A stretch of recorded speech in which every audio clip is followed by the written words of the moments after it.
네, 현장 플러스 시간입니다. 이번에는 SK텔레콤의 CJ 헬로비전 인수 합병을 두고 한번 문제를 이야기해볼까 하는데요. 현재 토론까지 나오고 있는 상황입니다. 독과점 심화냐 아니면 소비자의 편익 증대냐를 두고 계속해서 감론을박이 이어지고 있다고 하는데요. 산업부의 김주원 기자와 함께 자세한 내용 한번 알아보도록 하겠습니다. 어서 오십시오. 네, 안녕하세요. 네, 안녕하세요. 먼저 아무래도 계속 얘기가 되고 있는 것 중에 핵심 단어라고 해야 될까요? 독점이 될 것 같습니다. 현재 상황 어떻게 흘러가는지부터 전체적으로 그림을 그려주시죠. 예, 토론회에서는 경쟁 제한성, 방송 시장에 미칠 공익성과 공정성 훼손 우려 등 여러 이슈가 논의가 됐는데요. 그중에서 핵심은 독점입니다. SKT는 이번 인수합병의 목적에 대해서 방송과 통신의 융합은 글로벌 트렌드다. 우리나라 케이블 TV는 너무 투자를 안 하는데 대기업이 들어와서 투자를 많이 해서 글로벌 시장에서 성장 동력을 확충하겠다 이렇게 이야기를 하고 있습니다. 예. 이렇게 얘기하면 좀 포괄적이잖아요. 그렇죠. SKT는 사실 MNO라고 하죠. 이동통신 시장만으로는 이제 성장에 한계가 있다는 사실을 너무나 잘 알고 있습니다. 그래서 이제는 플랫폼 사업을 하려고 하는데요. 네. SKT는 올해 경쟁력 강화를 위해서 사물 인터넷 플랫폼, 생활가치 플랫폼, 미디어 플랫폼 이렇게 3개 플랫폼에서 승부를 보겠다고 했단 말이죠. 네. 근데 그중에 하나인 미디어 플랫폼을 강화하려는데 CJ헬로비전이 가지고 있는 방송 플랫폼은 너무나 강한 영향력을 가지고 있는 거예요. 네. 그래서 이번 인수합병을 추진하게 됐다고 이해하시면 되는데요. 네. 반면에 경쟁자들, 반 SKT 진영인 KT와 LGU 플러스 입장에서는 굉장히 지금의 상황을 위기라고 보고 있습니다. 일단 유료 방송 시장을 보면 SKT는 CJ 헬로비전을 인수합병 하더라도 유료 방송 시장에서 여전히 2위입니다. 1위는 KT가 829만 명의 가입자를 확보하고 있고 예. SKT는 IPTV와 케이블 TV를 합쳐도 739만 명의 가입자를 2위이지만 다만 여기서 치고 올라갈 여지가 너무나 확실하다는 거예요. 그렇죠.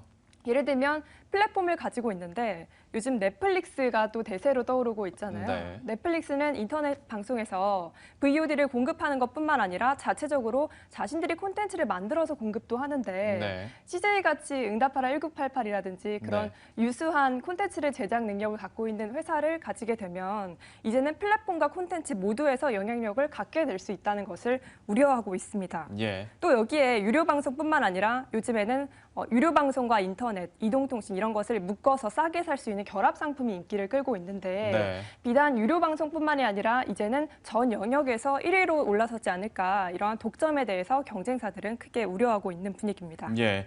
어떤 컨텐츠 제작과 관련해서도 얘기가 많이 나오고 있을 뿐만이 아니라 마지막에 짚어준 것처럼 요즘에는 여러분들도 인터넷, 유료 방송, 전화 같이 결합하면 더 싸게 드립니다. 요즘엔 TV 모니터 드립니다. 많이 광고 보셨을 것 같은데요.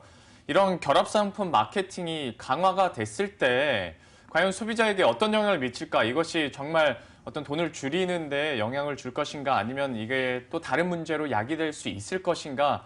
좀 고민이 될 것 같습니다. 전문가들은 어떻게 판단하고 있나요?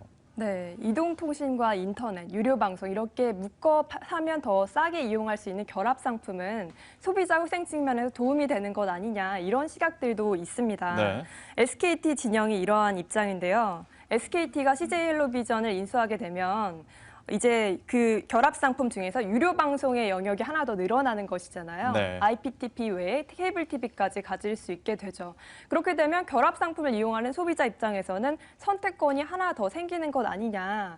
예를 들면 SK텔레콤을 쓰면서 SK 브로드밴드 인터넷을 쓰면서 방송은 IPTV 또는 CJ헬로비전의 케이블 TV 중에 하나를 더 선택권을 갖게 될 수 있다는 거거든요. 예. 또 SKT 입장에서는 어떤 논리를 펼치고 있냐면 결합 상품이 최근에 나온 이슈냐는 거예요.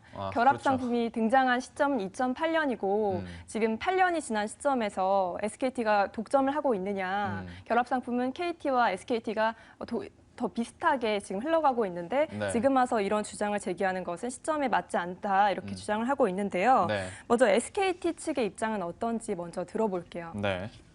결합 상품을 하루 이틀 한 게 아니고요. 사실은 2008년, 2009년 이후 계속 결합 상품이라는 건 들어와 있었고 이동전화 시장 점유율을 보면요. 그 SK 시장 점유율의 지금 변화를 보시는데 트렌드가 바뀐 거 없잖아요. 그러니까 사실 현재의 말하기에는 근거가 좀 시점이 안 맞다라고 얘기를 하는 건데요. 근데 사실 이것도 SK텔레콤과 CJ 헬로비전이 이제 합쳐졌을 때 파급 효과에 대해서 걱정을 하는 거기 때문에 또 반대 입장에서는 반대 입장대로 좀 이의가 있을 것 같아요. 예를 들어서 SK텔레콤이 선택권이 오히려 늘어나는 거 아니냐라고 얘기를 했다면서요. 근데 네. 또 반대 입장에서는 소비자의 선택권이 제한될 수 있다라고 얘기한 걸로 알고 있거든요. 좀 설명을 해주시죠. 네, 맞습니다. SK텔레콤 입장에서는 사실 이동통신에 더 치중하지 않겠냐는 거예요. 결합 상품을 하게 됐을 때 케이블 TV보다는 또 IPTV를 더 밀어주지 않겠냐 이렇게 주장하는 시각들도 있는데요. 요금 할인 같은 경우에도 처음에는 할인을 하다가 결과적으로 시장에서 독점 사업자로 자리 잡았을 때는 더 이상 할인을 하지 않고 요금 인상으로 이어질 수 있다 이런 우려들도 나오고 있습니다. 네. 여기서 결합 상품에 넘어서 요금 인상 우려까지 나오고 있는 것이죠. 네. SKT 측은 결합 상품은 소비자에게 할인을 해주는 거기 때문에 요금 인상에 대한 논의는 적절하지 않다 이런 입장인데요. 네. 반대로 예를 들면 요금 인상, 직접적으로 요금을 올리진 않지만 간접적으로 기본 요금은 그대로인데 더 많은 채널을 보려면 더 추가로 내야 한다든지 이런 식으로 요금을 올릴 수 있다 이렇게 주장하는 시각들도 있습니다. 예. 양측의 입장이 어떤지 다시 한번 정리를 해보겠습니다. 예. 결합 판매 시장은 당연히 늘 요금 인하가 문제이기 때문에 당연히 요금 인상 가능성은 논의할 필요가 없다라고 생각이 되고요. 직접적으로 요금 인상시키는 방법이 아니더라도 다른 방법으로도 요금을 실제 가격에 인상할 가능성이 있다. 예를 들어 유료방송 경우에는 채널 수를 조정한다든가 아니면 인기 프로그램을 어떻게 누락시킨다든가 이런. 반 SKT 측에서는 지금도 케이블 TV의 경우에 기본 요금을 내면 볼 수 있는 채널이 있고 프리미엄 채널이라고 해서 그쵸. 돈을 더 내면 볼 수 있는 프로그램이 있잖아요. 네. 그런 것처럼 기본 요금은 있지만 유료 방송의 채널 수를 조정한다든지 아니면 뭐 이런 간접적으로 프로그램을 누락한다든지 간접적인 요금 인상으로 이어질 것을 우려하고 있습니다. 사실 이 부분에 대해서는 선례가 또 있기 때문에 충분히 좀 가능한 문제 제기가 될 수 있을 것 같고요. 뭐 결합 상품에 대해서도 얘기를 했습니다만은 사실 CJ 헬로비전이 이런 뭐 케이블 네. 사업뿐만이 아니라 현재 저가폰 알뜰폰 사업도 하고 있잖아요. 이렇다 보니까 이제 SK텔레콤이 안 그래도 시장 점유율 1위인데 여기에 CJ 헬로비전까지 인수합병을 한다면 네. 이거 격차가 더 늘어나는 거 아니냐라는 네. 얘기도 나오는 것 같아요. 여기에 대해서도 좀 어떤 문제 제기들이 되고 있나요? 네, 이번 토론회에서는 알뜰폰 점유율이 또 하나의 큰 화두로 떠올랐습니다. 예. CJ 헬로비전의 알뜰폰 점유율이 1.5%입니다. 사실 수치만 봤을 때는 이게 통신 시장에 얼마나 미미하죠. 영향을 미칠까 이렇게 생각하는 분들도 있을 것 같습니다. 네. SKT 진영은 마찬가지로 이 수치가 의미 있는 수치가 아니다. 현재 SKT의 지난해 기준 점유율이 44.5% 정도 되는데 네. 여기에 CJ 헬로비전의 알뜰폰 1.5%, 그리고 SK텔링크를 통해서 각 확보하고 있는 점유율을 포함하더라도 50% 정도인데 통신시장의 독점이라고 말하는 건 과하다 이런 입장을 갖고 있습니다. 네. 반면에 반 SKT 진영에서는 1.5%이 수치만 가지고 이야기할 건 아니라고 보고 있습니다.